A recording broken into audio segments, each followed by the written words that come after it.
Zayed, and thanks for having me.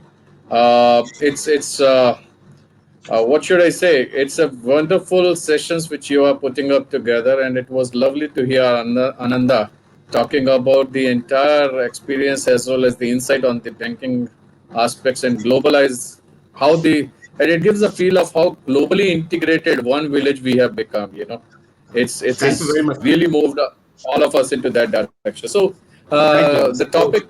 Yeah, yeah, the topic which you have given it to me, Zahid, and the team is very interesting and says growing business with help of technology. I think we are most of the panelists or the people or the audience over here are very well versed with the technology and talking about how to grow the business with technology. It gives me an immense pleasure that at least now we have started talking about that it is the technology which is now helping and making the waves of change in terms of bringing that value addition where it cannot be just an enabler but also a transformational value it brings to the organizations as such. If we look at in recent times and particularly the ones in the 21st century, we find most of the organizations around us who have become or crossed the billion-dollar club majorly are led by the business, majorly led by the technology. Whether it's we look at Airbnb or for that matter, Ola's or the Ubers of the world near home, it's Ola as such, or for that matter, we talk about Google's and so on and so forth. But if one thing that what that is standing out is that one that probably if we look and see closer that it is now changing and maybe the tail is wagging the dog. The businesses and the day is not far off when in future we will be having the technology which will be actually determining and taking it to the next level where technology driven along with the innovation will be the key along which will turn the tide in favor of and doing how the organizations will be doing the business. In effect, it's not about the organizations per se. In fact, it is in the governments too.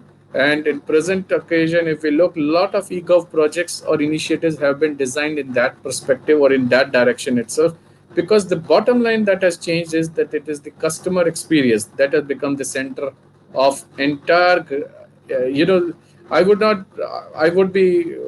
It would not be a bad idea to put it saying it has become the center of gravity or center of universe where customer is driving and asking for more. And the classic example which we are presently going through is the pandemic event or pandemic what we happened March onwards. If we look and suddenly when it got a lockdown got declared and all that, everybody ran for scurry to see and ensure these essential services continue without hindrance. Technology played a great role. If for technology and it was not there, we would have been still sitting in the 1900s great pandemic of Spain and all that, or Spanish pandemic, what we call it as. And maybe pigeons would have been flown to convey the messages around. But look at the case, how it turned around. Immediately, the work from homes was set out. People were given accesses. The devices to manage and monitor and control the accessibility and privileges and roles and all that were set up around that. The not so called easy to move the call centers for which their access has to be taken care of and the sensitive information, they were all moved. It was taken up. And now probably if we look at and as we move into the 2021 and on, maybe it might become a de facto standard because most of the organization or many of the organization, if not most, have started talking about looking at that. We'll have about 30%, 50%, 70%, 40%.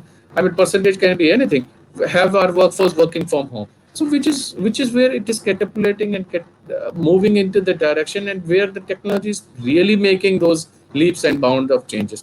I would say two things which stood out is scale, and the other is the speed part of it with which it was rolled out. I mean, if we talk from a BFSI of aspects or banking and financial or securities and insurance sector about it, I mean, the digital transactions grew by 74% globally. And that is, I'm talking about the digital transactions alone. In Indian case, it was increased with 44%, with 200% mobile enabled new enrollments happened on mobility transactions alone itself. And this is what the data which I am talking about is sometime with around June time frame. I am sure by now it would have been, grown exponentially around that. But bottom line, what happened?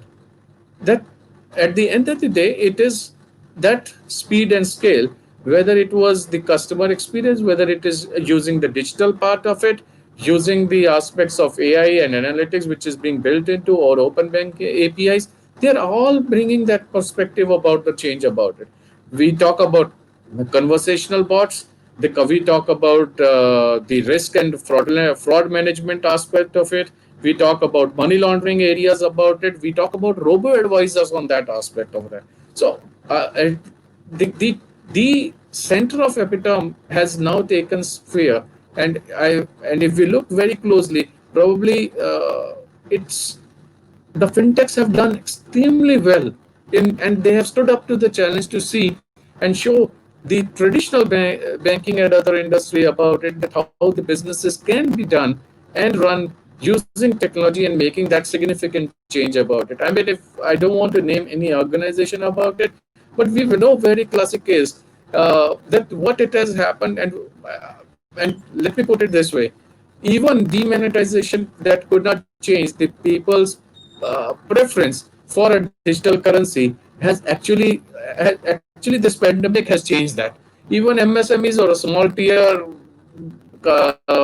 players or micro players, or even the roadside vendors and all that have started accepting it as a norm, and they have started going about it.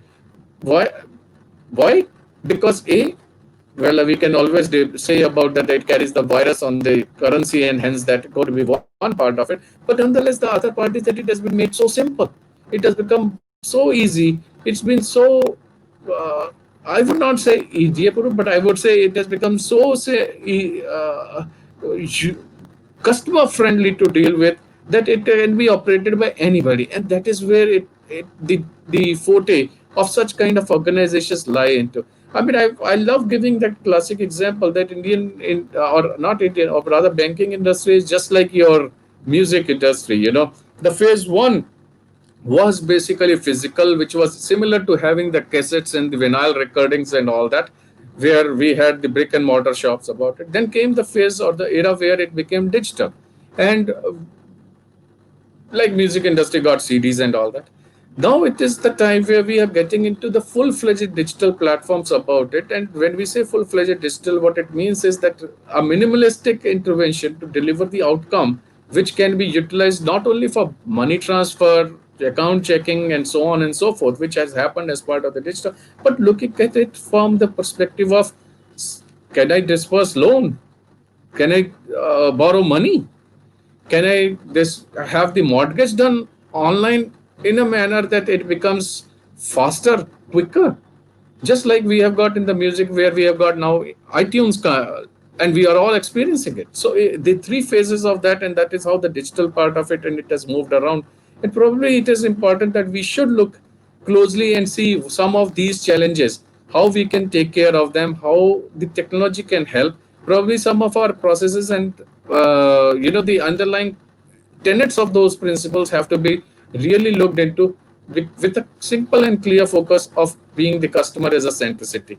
Uh, to be honest, I think to extent government has done is part of its bit by introducing UPI. I mean, it's the largest platform or framework that has been put up for interchanges of monetary transactions and so on and so forth. The Jan Dhan Yojana, the GST part of it. I mean, there are questions, debates, or anywhere about it. The clear focus that they are putting it out to see that we get enabled, we get energized about it, and move forward. Probably looking at it, how we can do tokenization of the payments and use advantage of blockchain about that. And can we do it and take it to the next tier about? When I say next year, it could be the next cities, or not only tier 1, 2, the deeper penetration right up to the rural part of India, where the real part of area lives into, because bottom line of adoption and adaptation is when the people on the ground, on the roads, in whether in urban, semi-urban or rural area, they start accepting and using about it. And probably it has got democratized on that account, and it is happening per se. One aspect which I would like to touch over here is and which is very important, and if we talk about is, and I did talk about this the scale and the speed part of it. I would like to touch about the security part of it, and probably this is really paramount because uh, BFSI sector, and particularly the banking and the fintechs and all, are holding and transacting real monies, and it is the hard-earned money of many of the people who are utilizing these services. And probably they are looking at the organizations that whatever I do, my transactions and my monies will be really safe. Probably it is important and imperative. While the RBI had been forefronting that effort by putting in a lot of directives, guidelines, asking all those aspects of it to comply to the security needs. But compliance, to be honest, is just tick in the box. It is about saying, okay, this is to be done. This was a minimum, and that is about what we say is minimum to be done. But that is not utmost goal to achieve the final aspect, because understand one thing: the people who are looking at you, they need only one chance, while you have to secure and save yourself every time, anytime, all the time about it. So for you it could be 100 time about it of saving, but for them it is just one chance to do it. And we have classic cases which we have heard in the past where what happened and all that. Probably I don't want to name those organizations, but some of the areas, and the recent report suggested during pandemic it has become 203% increase in such kind of attacks and case security breaches that happen. And particularly the areas where that have got the prominence is the ransomware, disruption attacks, and islanding. I think probably we have to look at all of them very closely, shore up our fences, keep on doing both aspects of not only securing validation and all, but also checking it out by ourselves, looking at it. Are there any other vulnerabilities, by engaging some of the external teams also to ensure that the systems are not only scalable, they are scaled up, they are working, they are available, but also they are highly secured about it. That will be the backbone about that. Having said that, I think the bottom line, which I would only put it out and say to everybody, and saying, I think it's been a great run. It had been a challenging time. It had been a challenging year. It's a challenging time we are all facing and facing off with the things. But nonetheless, the good part is it is about the technology and adopting or adapting the newer aspects of whether it's an open source areas or the cost part of it. Do look at it, keeping business as well as your customer centricity into the mind, and taking the leaps and bounds about in the forward about it.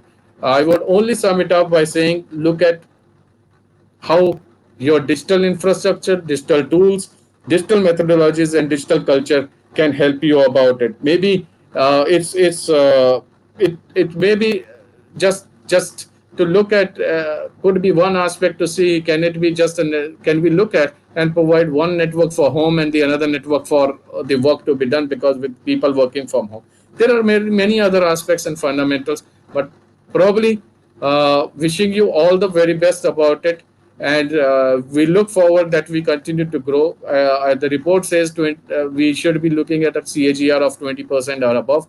But having said that, it is just not 20%, could be much more leaps and bounds the way we want to take our industry and take all of us about it. So wishing you all the very best.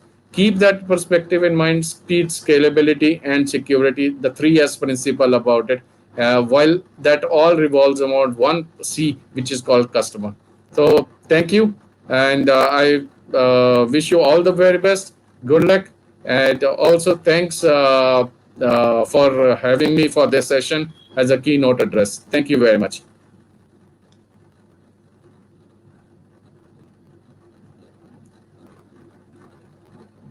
Uh,